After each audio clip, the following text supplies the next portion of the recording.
We're at the PharmaForum event in DC, and joining me now is Dr. Marty Makary, the FDA Commissioner. Thanks for making time today. Good to be with you, Annika. I wanted to first start out by talking about mass compounding of GLP-1s. And so, earlier this month you said the FDA intends to take decisive steps towards, restricting these unapproved versions of GLP-1s. And so what exactly does that look like? Are you going to be sort of tightening your enforcement of existing rules or taking a new policy direction here? Yeah, first of all, we are serious about it because companies have gone through the FDA process properly. They've done their phase 1, 2, and 3 trials. They've demonstrated a benefit, and they are regulated in terms of their marketing claims, and they have to show adverse events on ads, for example.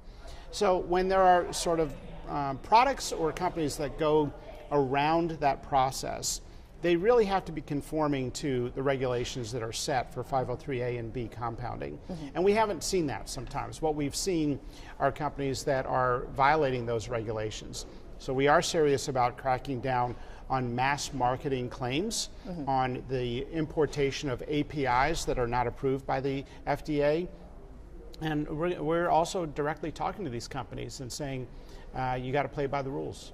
Understood. And when it comes to hims and hers specifically, we've obviously saw HHS refer them to the DOJ, but where does the FDA kind of stand here in terms of its involvement with that specific situation? Yeah, so we sent that company a warning letter back in September, letting them know about our concerns with their marketing claims.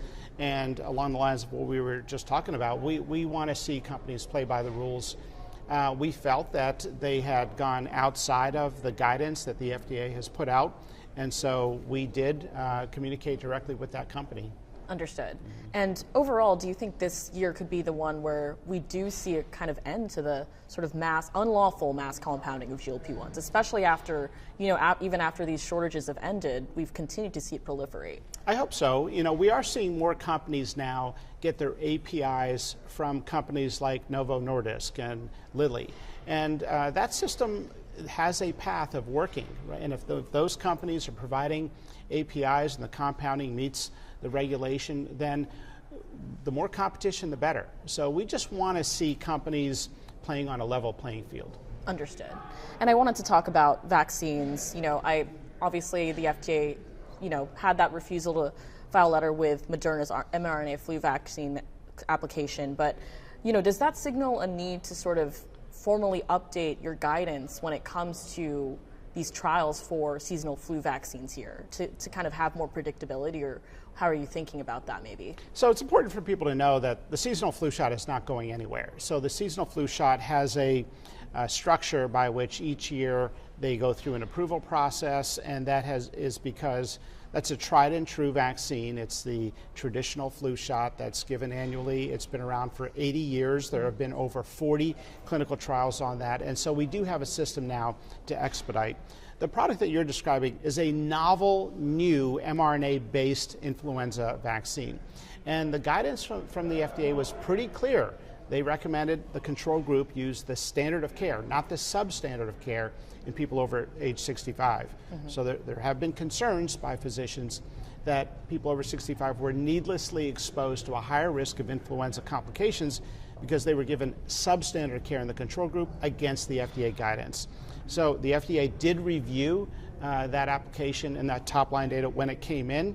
It's been a little bit of a misnomer to say that it was not looked at. It was reviewed, but the FDA will have communications along that process to say, hey, you didn't follow our guidance, and so they made that communication. Now the company can say, go ahead and give us the full review, and that's part of the process and the dialogue that goes on after a big investment in a big trial. Understood. And so how are you going to ensure companies have more, as I mentioned earlier, predictability when it comes to the review process, and that they can rely on the written guidance that they get from the FDA when it comes to designing these clinical trials and whatnot? Yeah, so I think the FDA individual guidance process, when the companies meet with the FDA scientists, is pretty strong. And that guidance is pretty clear on how they want the trials designed.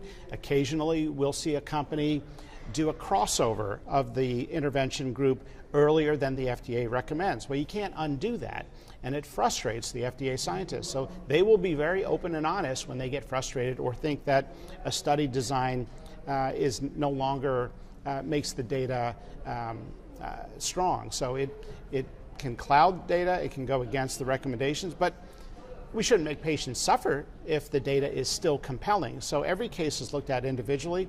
That guidance process in the original meeting before the study is designed is a very tried and true, strong segment of how the FDA functions. Separately, we issue guidance documents on how we'd like to see certain things. For example, within weeks of coming to the FDA, I published an article in the New England Journal of Medicine on our COVID vaccine framework.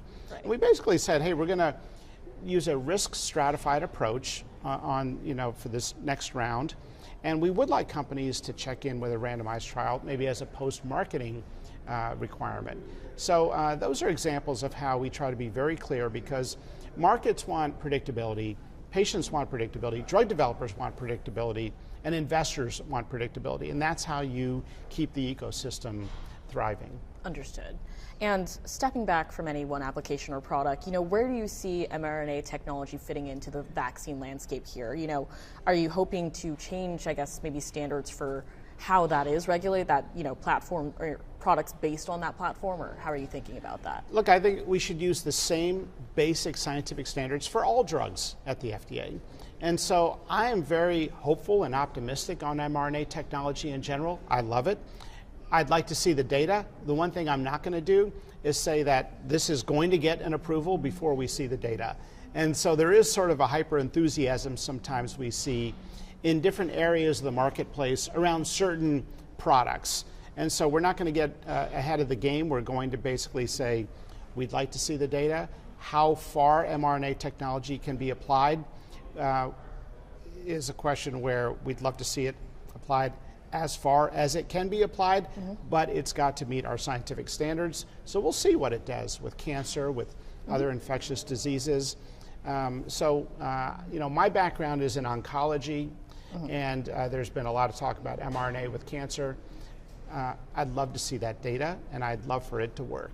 Okay, thank you. And in January, you outlined some sort of goals for the FDA this year, and so you said one of them is to make more drugs available over the counter. And so can you talk about, what drugs are you actively evaluating for that? Are there any examples you can provide today?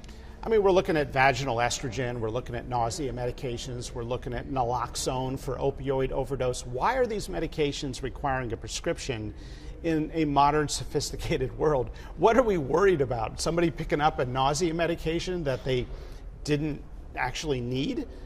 So we have to trust people to make their decisions. We've got to get away from this paternalistic mindset.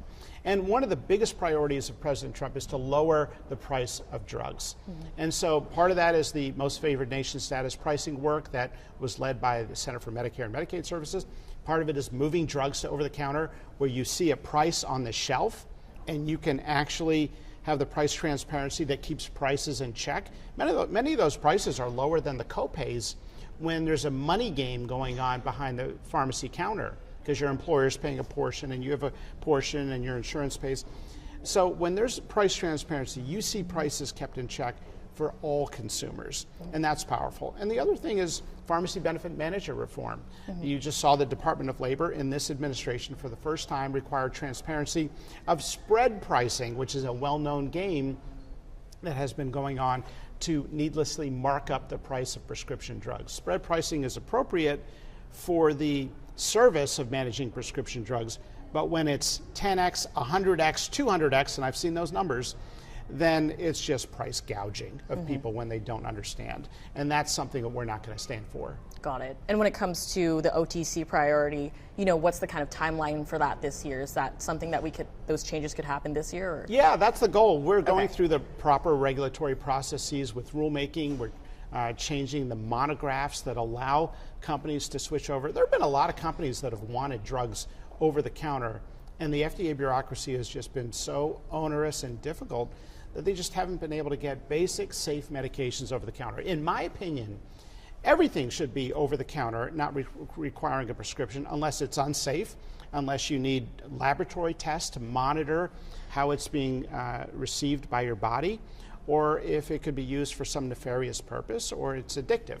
If it doesn't meet those criteria, why shouldn't a drug be over the counter? So we should be asking why not, instead of, oh, you want to move over the counter, you got to go through our long, tedious process. Understood. And last question from me. So when it comes to China and the rise of that sort of biotech ecosystem there, should we be worried? And what can you do from a regulatory standpoint at the FDA to support us getting ahead of them here?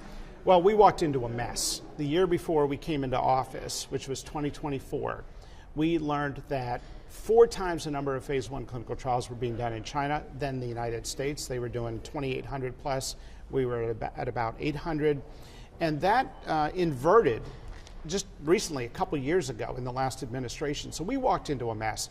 We need giant, big ideas on how we can bring the phase 1 trials back to the United States. So that's going to mean reforming the hospital contracting process, the IRB, or the Institutional Review Board approval process, both of which are clunky processes that take too long and are leaving us non-competitive with countries that are moving a lot faster, and the pre-IND to IND process to enable a drug to have their first in human trial. That process in the United States has been way too long, 520 days. In China, it's just over 200 days, and they announced they're going to try to get it down to about 60 days or so. We need giant, big ideas. So we're looking at everything. We are asking questions that have never been asked before. Can we partner with health systems and academic medical centers and work with them on that pre-IND process? We need giant, big ideas to ignite a competitive marketplace, and at the same time, cut the requirements and the red tape on that IND application. Over the years, they've just added questions and they've never removed questions.